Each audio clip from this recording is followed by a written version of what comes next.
Bom dia, seja muito bem-vindo a mais um podcast de Liderança e Cenas. O meu nome é Ricardo Arnaud e gravo este podcast durante as minhas viagens, de forma a conseguir acrescentar algum valor e também, no fundo, organizar aqui o meu pensamento. E hoje venho falar-te sobre avaliação, sobre insegurança e sobre a partilha e a cultura nas organizações da avaliação. Provavelmente tu ou pessoas que tu conheces, face a momentos de avaliação, podem ter aqui alguma insegurança associada. Portanto, quando vão ser avaliados, isso faz com que sintam alguma insegurança e essa insegurança faz com que, de certa forma, possa afetar a performance deles e, no fundo, também se sentem, de alguma forma, atacados. Acho que é aqui a palavra certa. Este ataque pode surgir por vários motivos diferentes, ou esta sensação de ataque pode surgir por vários motivos diferentes e, no fundo, acho que ninguém gosta de ser avaliado. E então, como ninguém gosta de ser avaliado, quando estamos em situações de avaliação, é preciso um contexto muito forte e muito balizado para que tudo corra pelo melhor. Porque depois, no facto de ser avaliado, existem aqui ambas as visões. A visão de quem está a avaliar, neste caso se for uma avaliação de pares, que é isso que eu acredito a nível cultural. Então, numa avaliação de pares, é normal que quem está a avaliar não seja exigente e não ponha o grau de exigência necessário, de forma a que a pessoa que está a ser avaliada perceba outra visão e que seja um bocadinho mais permissivo e que de certa forma também queira facilitar a vida ao colega, digamos assim, e quem está a ser avaliado também de certa forma pode se sentir inseguro ou as suas funções podem estar em causa. Então, o que é que eu acredito? Que nós, ou as equipas pelo menos com quem eu trabalho, que deve haver um ambiente de partilha e um círculo seguro, e acho que círculo seguro é aqui a expressão certa, onde existe uma ausência de julgamento muito grande, ok? Zero julgamento relativamente àquelas funções. Também temos que assumir que só quem executa é que erra. Portanto, quem não executa não comete erros. Então os erros vão ser normais. E então, vou partilhar convosco aquilo que tem sido aqui uma estratégia e algo que eu tenho tentado implementar, se calhar ao longo dos últimos, portanto, a primeira checklist que eu fiz de boas práticas foi em 2016, portanto já lá vão uns aninhos, e então algo que eu tenho vindo, ou tentado vir implementar e que requer aqui uma mudança cultural e estou muito feliz, acho que essa mudança está a acontecer. Então, primeiro que tudo, existem análises de desempenho, avaliações de desempenhos, como tu lhe queiras chamar, e essas avaliações de desempenho são executadas, têm que ser executadas de forma consistente, e essa consistência também faz com que exista uma progressão de quem está a ser avaliado. O objetivo não é avaliar e dizer o que é que está mal, mas sim propor planos de ação de melhorias. E esta é aqui uma mudança importante, porque muitas vezes num sistema de avaliação ou de análise de desempenho, quando nós estamos a avaliar alguém, só estamos a dizer o que é bom e o que é mau e não estamos a promover melhoria. Então, o grande foco mesmo deste sistema de avaliação e de análise de desempenho é promover melhoria. Não interessa, é importante, mas não interessa tanto aquilo que está mal, interessa sim o que é que eu vou fazer nas próximas 4 a 6 semanas de forma a comatar, a corrigir e a melhorar até algumas coisas que porventura até já podem estar bem. Se tu tiveres algo que já está bem, que já é uma boa prática, como é que nós podemos alavancar ainda mais isso?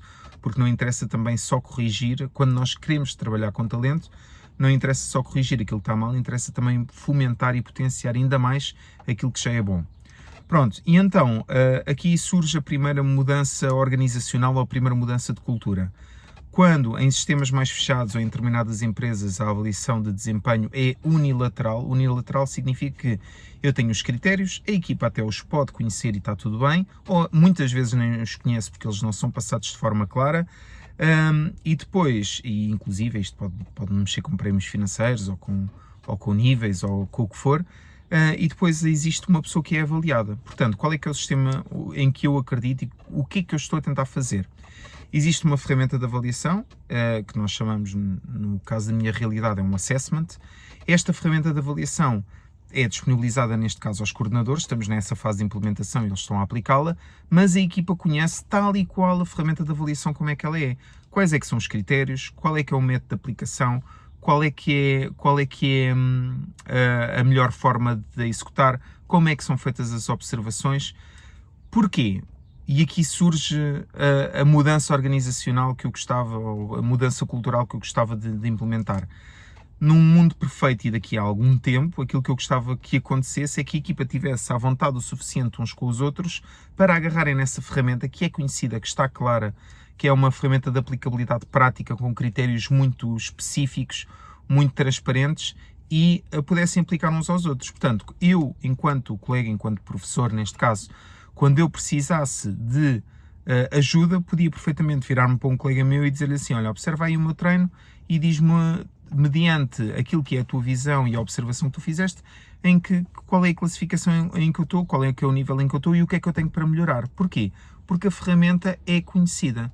E então, algumas vezes, não vou dizer muitas porque eu também não conheço todas as realidades, mas algumas vezes as equipas de coordenação acabam por esconder não, ou não se preocuparem tanto com a divulgação de ferramentas de análise de desempenho, quase aqui com medo de julgamento ou de haver ali um secretismo ou uma coisa, e agora se eles souberem tudo o que vai ser analisado, então eles vão ficar melhores. Então, pois bem, mas é isso que é suposto, é a malta saber quais é que são os critérios, quais é que são as exigências e depois realmente ficarem melhores, ok? Este é, assim, a visão global da coisa. É para isso que serve uma ferramenta de análise de desempenho. Não é só para cortar, não, muito pelo contrário, é para ajudar aqueles colaboradores a ficarem melhores. Então não tem de existir nenhum tipo de insegurança face a equipas de coordenação, por exemplo, quando isso acontece, nem, e aqui é a mudança cultural que é necessário, nem ninguém tem que se sentir atacado quando tem uma avaliação, mesmo que seja de um par, mesmo que seja de um coordenador, e é-lhe referido que tu tens que mudar isto, aquilo ou outro. Porquê? Com esse grau de transparência, se nós estabelecermos ali uma safe zone, uma zona, uma equipa onde tudo pode ser partilhado, qualquer coisa que seja dita dentro daquele círculo, e esta é a parte importante, é numa perspectiva de ajudar alguém, não com um objetivo destrutivo, mas sim de ajudar. Então eu tenho que ser uma pessoa muito especial porque eu tenho que ser muito receptivo ao feedback para que isto funcione, e os meus colegas também têm que ser pessoas muito especiais para conseguirem dar o feedback da forma certa, de maneira a acrescentar valor, a arranjar soluções, ok? Pronto. Depois, de acordo com esta... Portanto, eu trabalho num meio onde existem várias localizações geográficas, existem critérios e estamos numa fase de uniformização de procedimentos. Esta fase já dura há alguns anos, não é fácil, eu pensava que fosse mais fácil, mas não é fácil, as pessoas têm resistência normal a procedimentos, existem culturas diferentes, em localizações geográficas diferentes, existem nuances e soluções que vão sendo arranjando à medida em cada unidade de negócio, e isso faz com que depois existam aqui muitas incongruências, não incongruências não, mas muitas diferenças, digamos assim, nas formas de atuação. E então, aquilo que estamos a fazer, e essa dinâmica também que eu gostava, havendo essa possibilidade de te convidar a fazer, no fundo, foi desenvolvida aqui uma ferramenta de gestão, uma ferramenta de análise de boas práticas que, neste caso, os responsáveis de unidade de negócio já a conhecem há muito tempo e aplicam-na em algumas alturas específicas do ano, e então existe esta troca de papéis, existe troca de responsáveis de unidade, de forma a conseguirmos analisar dentro daquilo que são os mesmos critérios, mas ver com outros olhos. Porquê? Aquilo que a vida me tem mostrado a mim, e acredito que a ti também, é que existe uma coisa que é fascinante, que é a cegueira seletiva, que é quando existe algo que está menos bom em determinada área da nossa vida, da nossa casa, do sítio onde nós trabalhamos, e aquilo vai sendo normalizado à medida que nós vamos vendo aquele problema lá. Ou seja, um buraco no chão, no primeiro dia faz impressão, no segundo dia mais ou menos, no terceiro já deixa de fazer impressão, e é uma coisa que é normal e faz parte. E nem sempre isso tem que ser assim, às vezes nós temos que abanar um bocado as coisas. Porquê? Esta área de negócio trabalha, e aqui também vai uma mensagem para a malta que for PT, instrutores de aulas de grupo, que é: nós não podemos estar fechados dentro do nosso ecossistema, porque nós todos os dias recebemos pessoas que não têm cegueira seletiva, ou seja, que não vão o número suficiente de vezes àquele local, àquela localização geográfica ou àquela aula, para começar a achar determinada coisa normal, e muitas vezes essa coisa não é uma coisa positiva, é uma coisa negativa. Então, para nós termos a bitola lá em cima, nós consistentemente temos que procurar sair deste estado de cegueira seletiva e procurar informação, ou procurar avaliação e validação de outras pessoas para conseguir garantir que nós temos a melhor qualidade de serviço entregue possível. Isso só acontece quando nós abanamos aqui, mexemos um bocadinho as águas, trocamos de papéis. Daí eu também falar muito e acreditar muito naquela navegação entre níveis, onde eu sou PT hoje, mas amanhã participo numa reunião de coordenação, ou eu sou coordenador e amanhã vou assistir a um briefing team leader e vou mudar aqui qualquer coisa e vou dar uma perninha no departamento comercial para ver como é que eles trabalham, porque só assim é que eu consigo ter várias visões e só assim é que eu consigo ajudar também os meus colegas de forma cultural a eliminar cegueira seletiva, está bem? Então, grande mensagem, se tu trabalhares com um sistema de análise de desempenho, que é possível que trabalhes, então não tenhas medo absolutamente nenhum de ser avaliado, é algo que é normal.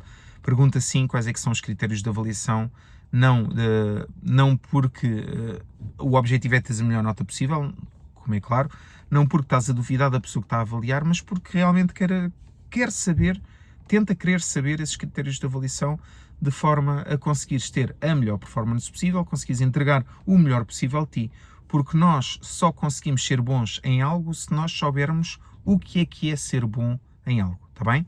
Então, esta é a minha mensagem desta semana, espero que de alguma forma isto consiga ajudar, isto até é meio estranho estar em vídeo, mas espero que de alguma forma isto consiga ajudar no teu dia-a-dia e, da minha parte, um grande abraço e tchau!